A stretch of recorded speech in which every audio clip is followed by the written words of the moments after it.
السلام علیکم ناظرین، شاست ٹی وی کے عالمی خبرنامے میں آپ کا خیر مقدم ہے۔ میں ہوں محمد شوکت اور سب سے پہلے نظر ڈالتے ہیں سرخیوں پر۔ ایران جنگ معاملے میں ٹرمپ کو لگا جھٹکا، امریکی پارلیمنٹ سے فوجی کارروائی روکنے کی قرارداد منظور، ریپبلکن نے بھی کی حمایت۔ ایران نے کویت انٹرنیشنل ایئرپورٹ کو ہدف بنانے کے دعووں کی سختی سے کر دی تردید، امریکہ کو ٹھہرایا ذمہ دار۔ ہفتے کے آخر تک معاہدہ ہو سکتا ہے، ٹرمپ کا امن مذاکرات پر دعویٰ، امریکہ اب ایران کے خلاف دوبارہ جنگ نہیں کرے گا، ٹرمپ نے مشیروں کو کیا آگاہ۔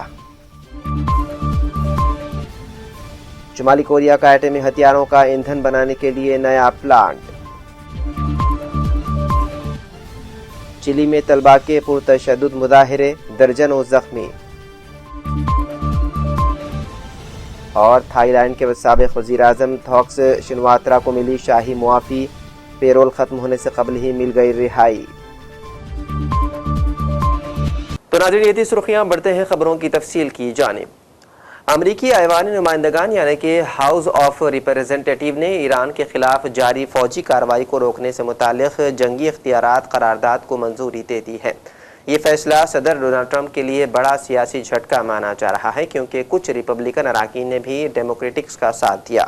ووٹنگ میں قرارداد 215 کے مقابلے 208 ووٹوں سے پاس ہو گئی۔ نتائج کا اعلان ہوتے ہی ایوان میں موجود اراکین پارلیمنٹ نے خوشی کا اظہار کیا۔ اس دوران ڈیموکریٹک لیڈر حکیم جیفریز نے کہا ہے کہ یہ مہنگی اور خطرات سے پر جنگ اب ختم ہونی چاہیے۔ ان کا دعویٰ ہے کہ اس جنگ پر امریکی ٹیکس دہندگان کے $100 ارب سے زیادہ خرچ ہو چکے ہیں اور امریکہ کی حالت کمزور ہوئی ہے۔ Warned President Trump before the war in Iran began that this conflict would drive up costs on gas, food, travel, and shipment. Yeah, I'll warn you right now, I don't do yes or no answers. Yeah, So well, these I are only have complex 5 questions. minutes. I know when Oh, you so were do the I. senator, you know I about never this did yes or business, no answers and I to know people. you're trying to go out so that you can run out my 5 minutes. That's a simple I'm trying to question. run out your 5 minutes. You're running out your 5 minutes. Did you- I don't do yes or no questions. You want to ask me a question, I'll answer I'm your answering. question. You answer my question. It's my time. Did you? Did I what? Yes or no? Did you warn President Trump The president before was fully the Iran war began that this conflict would drive up costs on gas, food, travel, and shit? The president, yes or no? The president and the full administration was aware that there would be consequences to action, but the consequences Let of me Iran move having on. a nuclear weapon were worse. Did you warn him that launching a war in Iran could result in the regime placing a chokehold on the Strait of Hormuz? All the risk factors were understood, but the most important risk I factor just was want to know if Iran you did cannot your have a job. nuclear Did you weapon. warn him? Iran If cannot you have didn't a warn him, nuclear say weapon. yes. It's simple.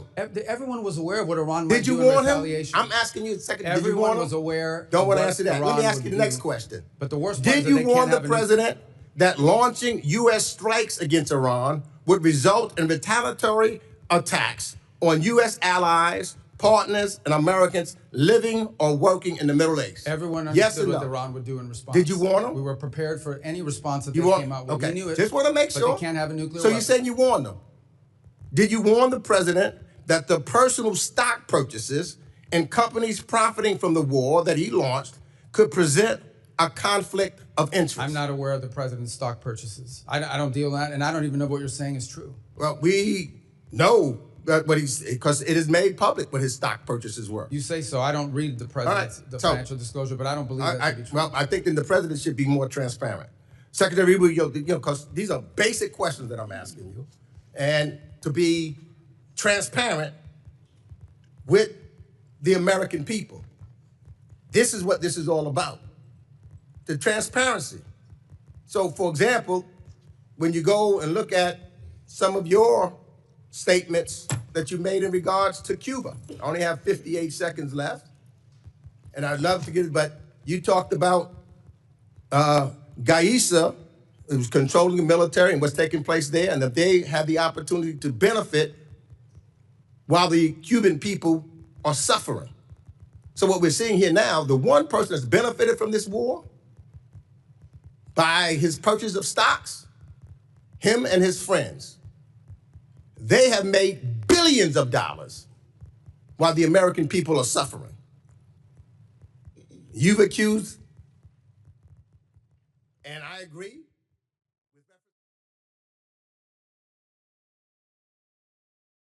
اور وہیں ایرانی پاسداران انقلاب نے Kuwait international airport کو براہ راست ہدف بنانے کے دعووں کو سختی سے تردید کر دی ہے۔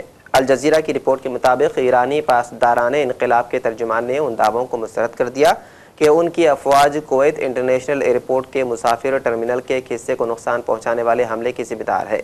ترجمان نے بتایا ہے کہ کویت انٹرنیشنل ایئرپورٹ کو نقصان امریکہ کے تیار کردہ پیریاٹ میزائل سسٹم میں خرابی کے باعث ہوا۔ امریکہ اور ایران کے درمیان کشیدگی کے درمیان امریکی صدر ڈونلڈ ٹرمپ نے ایک بار پھر امن مذاکرات کے حوالے سے مثبت نقطہ نظر کا اظہار کیا۔ انہوں نے کہا ہے کہ ایران کے ساتھ مذاکرات بہت اچھے طریقے سے آگے بڑھ رہے ہیں۔ ٹرمپ نے کہا ہے کہ امریکہ اور ایران کے درمیان اس ہفتے کے آخر تک معاہدہ ہو سکتا ہے۔ دریں اثنا ایران نے تسلیم کیا ہے کہ امریکہ کے ساتھ اس کے رابطے منقطع نہیں ہوئے ہیں، تاہم ایران نے یہ بھی کہا ہے کہ ابھی تک مذاکرات میں کوئی بڑی پیش رفت نہیں ہوئی ہے۔ اسی دوران امریکی اخبار نے دعویٰ کیا ہے کہ ڈونلڈ ٹرمپ اب ایران کے خلاف مزید جنگ کا ارادہ نہیں رکھتے۔ امریکی اخبار کی رپورٹ میں دعویٰ کیا گیا ہے کہ صدر ٹرمپ نے مشیروں سے کہا ہے کہ جب تک ایران کی جانب سے امریکی فوجیوں کو نشانہ نہیں بنایا جاتا تب تک دوبارہ جنگ نہیں ہوگی۔ رپورٹ کے مطابق ٹرمپ انتظامیہ سفارتی حل کو ترجیح دے رہی ہے اور جنگ کو مزید پھیلانا نہیں چاہتی۔ The negotiation itself has gone very well, actually. Very well. Mr. President, It could happen. I mean, if it happens, and it might not happen, who knows? But if it happens, it could happen like over the weekend. Mr. President, yesterday, How do you define ceasefire? Pretty much the way it is. It's a different part of the world. You know, I'd say in that part of the world, ceasefire is when you're shooting in a more moderate manner. is it possible to get to a deal with Iran, whether to go in and do that or to open up the Strait of Hormuz without seeing an Israeli cessation of their hostilities in Lebanon? given I what think Iran is we're willing to trying do? to separate it. I mean, you look, it's a very different kind of a thing. We actually spoke with Hezbollah for the first time ever. We didn't know they spoke. And they agreed yesterday they're not going to shoot. Israel's not going to shoot. We're just going to see. But I'd like to separate it. I'd like to have it a separate thing because it is separate. Well, I'll go in your order.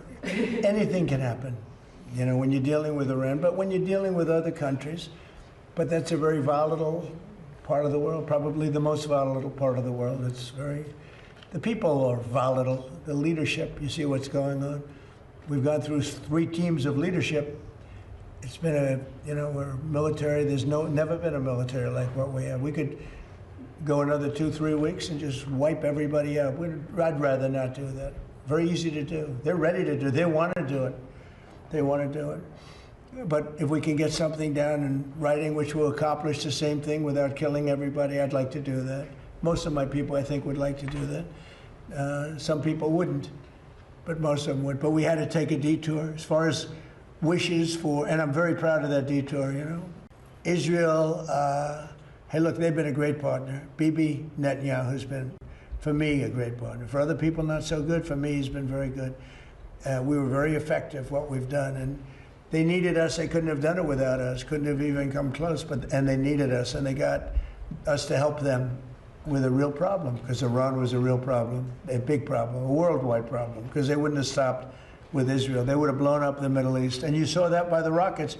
All those rockets that went to the 5, mostly for the most part, the 5 countries outside of Israel. CNN's a very corrupt organization, but with a corrupt reporter standing right there. Never smiles. She never smiles. She's a young, beautiful woman, never smiles. I never see a smile off her face. I see her standing there with hatred in her eyes, like she has hatred because we have borders, because we have a strong military, because we cut our taxes, because we do things that everybody wanted, and then we win our election in a massive landslide. We win 87% of the counties in this country.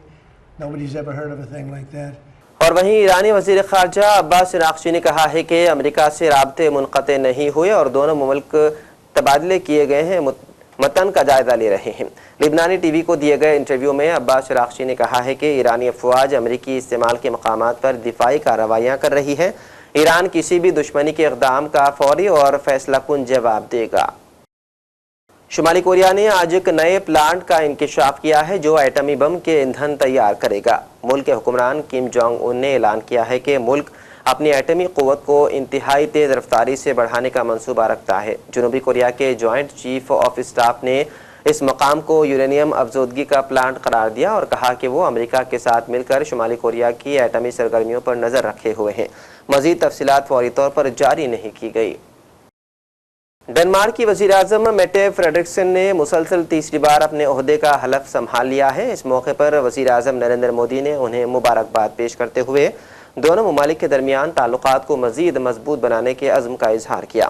Narendra Modi نے اپنے پیغام میں کہا کہ وہ اپنی دوست میٹے فریڈرکس کو ڈنمارک کی وزیر اعظم کے طور پر مسلسل تیسری مرتبہ ذمہ داریاں سنبھالنے پر دل کی گہرائیوں سے مبارکباد دیتے ہیں۔ انہوں نے امید ظاہر کی ہے کہ دونوں ممالک کے درمیان قریبی تعلقات آئندہ برسوں میں مزید مستحکم ہوں گے اور اس سے دونوں ملکوں کے عوام کو فائدہ پہنچے گا۔ تھائی لینڈ کے سابق وزیر اعظم تھاکسن شناترا نے اپنے جیل کی سزا سے متعلق تمام قانونی ذمہ داریوں کو باضابطہ طور پر مکمل کر لیا ہے۔ شاہی معافی ملنے کے بعد ان کی 4 مہینے کی پیرول وقت سے پہلے ختم کر دی گئی ہے۔ 2 دہائیوں سے زیادہ وقت تک تھائی سیاست میں ایک بااثر شخصیت رہے 76 سالہ ارب پتی اور معروف لیڈر کو گزشتہ ماہ بینکاک کی جیل سے رہا کیا گیا تھا۔ تب سے اس بات کا اندازہ لگایا جا رہا ہے کہ وہ برسر اقتدار اتحاد میں شامل پیو تھائی پارٹی میں اپنا مضبوط اثر و رسوخ برقرار رکھ سکتے ہیں۔ حالانکہ ان کے اہل خانہ نے کہا ہے کہ وہ سیاست سے پیچھے ہٹنا چاہتے ہیں۔ گیتا گوپی ناتھ نے ہندوستانی روپیہ RBI کی مانیٹری پالیسی اور مغربی ایشیا کے بڑھتے ہوئے بحران سے ہونے والے معاشی نقصان پر بات کی۔ انہوں نے افراط زر کے خدشات سے لے کر خام تیل کی قیمتوں اور ہندوستان کے معاشی استحکام تک ملک کو درپیش کلیدی مالیاتی چیلنجوں پر سرکردہ ماہر معاشیات نے کیا کہا، مکمل تجزیہ اور عالمی مارکیٹ کے اثرات پر تفصیلی بات چیت کی۔ Oil reaching 120, even $140 a barrel. So that's the good news. And if that were to happen, I think the consequences for the global economy would be much more severe. In a recent op-ed written by you have just underlined that the rupee should find its own levels and it should stabilize on its own. So can you just broaden this thought? Do you think that RBI is using its reserves for stabilizing rupee is a good step ahead? I think RBI has handled this very well. They have let the rupee adjust, which it should do, because we have a change in the international environment. What's happening in the Strait of Hormuz has consequences. Therefore, you should expect the currency to depreciate so that you get the adjustment that you need for the economy. They have been doing RBI has been doing some amount of intervention and to address disorderly market conditions, and that is perfectly fine to do. I think what you should avoid against is doing an intervention that keeps the currency from simply not moving at all. And that, I think, would be counterproductive, because it will also make foreign investors hold off and not bring money into the country because they think the rupee is going to weaken again in the future once the intervention stops. So I think that the way it's being handled right now is appropriate. Global interest rates are already very elevated and we are sticking to RBI again. RBI is to announce their bi-monthly policy tomorrow, that the new rates are to be announced. So do you see that RBI will increase their rates tomorrow? The RBI is obviously trading off at this point the consequences for inflation that come with the higher oil prices and with the currency depreciation, but against what's happening in terms of economic activity. I mean, I expect that in the near term, the RBI will likely be on hold, but then eventually maybe in the future, depending upon developments and what's happening with inflation, they can respond. But again, it's going on a data-dependent approach is a useful thing to do. And on the one hand, while there is some inflationary pressure, at least we're not seeing that much in consumer price inflation, also because there's not been that much pass-through of the higher oil prices into...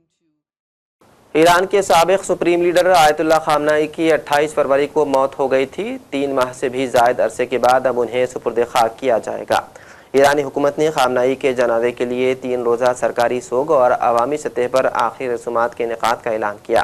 آیت اللہ خامنائی کی یاد میں ہونے والی ان آخری رسومات کو لے کر ملک کے کئی بڑے شہروں میں تیاریاں شروع کر دی گئی ہیں۔ تہران کے ڈپٹی میئر محمد امین توکلی زادہ نے اس پورے پروگرام کے انتظامات کی تفصیلات فراہم کی۔ چلی کی اسٹوڈنٹ کنفیڈریشن کی جانب سے بلائی گئی ایک بڑی احتجاجی ریلی کے دوران ہزاروں طلباء نے دارالحکومت سانٹیاگو کے وسطی علاقے کا رخ کیا، جہاں انہوں نے صدر ہوزے انطونیو کاس کی کفایت شعاری کی پالیسی کے خلاف شدید احتجاج کیا۔ بڑے پیمانے پر شروع ہونے والا یہ پرامن مظاہرہ بعد میں سیکیورٹی فورسز کے ساتھ پرتشدد جھڑپوں میں تبدیل ہو گیا، جس کے نتیجے میں 12 پولیس اہلکاروں سمیت کم از کم 25 افراد زخمی ہو گئے۔ مقامی رپورٹس کے مطابق یہ جھڑپیں اس وقت شدید ہوئی جب مظاہرین نے پولیس پر پتھراؤ کیا اور لاٹھیوں کا استعمال کیا، جس سے عوامی املاک کو نقصان پہنچا، جس کے جواب میں پولیس نے ہجوم کو منتشر کرنے کے لیے کارروائی کی۔ امریکہ کی ٹرمپ انتظامیہ کی جانب سے لاطینی امریکہ میں منشیات اسمگلروں کے خلاف کئی ماہ سے جاری مہم کے تحت امریکی فوج نے مشرقی بحر الکاہل میں منشیات کی اسمگلنگ کے الزام میں ایک کشتی کو نشانہ بنایا، جس کے نتیجے میں 2 افراد ہلاک ہو گئے ہیں۔ یہ تازہ حملہ امریکی انتظامیہ کی طرف سے ستمبر کے آغاز میں نارکو دہشت گرد قرار دیے گئے افراد کے خلاف جاری کارروائیوں کا حصہ ہے۔ اس کے بعد سے کشتیوں پر کیے گئے حملوں میں ہلاک ہونے والوں کی تعداد کم از کم 207 تک پہنچ گئی ہے۔ اور آخر میں سرخیوں پر ایک اور نظر۔ ایران جنگ معاملے میں ٹرمپ کو لگا جھٹکا، امریکی پارلیمنٹ سے فوجی کارروائی روکنے کی قرارداد منظور، ریپبلکن نے بھی کی حمایت۔ ایران نے کویت انٹرنیشنل ایئرپورٹ کو ہدف بنانے کے دعووں کی سختی سے کر دی تردید، امریکہ کو ٹھہرایا ذمہ دار۔ ہفتے کے آخر تک معاہدہ ہو سکتا ہے، ٹرمپ کا امن مذاکرات پر دعویٰ، امریکہ اب ایران کے خلاف دوبارہ جنگ نہیں کرے گا، ٹرمپ نے مشیروں کو کیا آگاہ۔ شمالی کوریا کا ایٹمی ہتھیاروں کا ایندھن بنانے کے لیے نیا پلانٹ۔ چلی میں طلباء کے پرتشدد مظاہرے، درجنوں زخمی۔ اور تھائی لینڈ کے سابق وزیر اعظم تھاکس شنواترا کو ملی شاہی معافی، پیرول ختم ہونے سے قبل ہی مل گئی رہائی۔ ناظرین، سیاست ٹی وی کے عالمی خبرنامے میں بس اتنا ہی۔ مزید اپڈیٹس کے لیے آپ بنے رہیے سیاست ٹی وی کے ساتھ۔ فی الحال مجھے دیں اجازت، خدا حافظ۔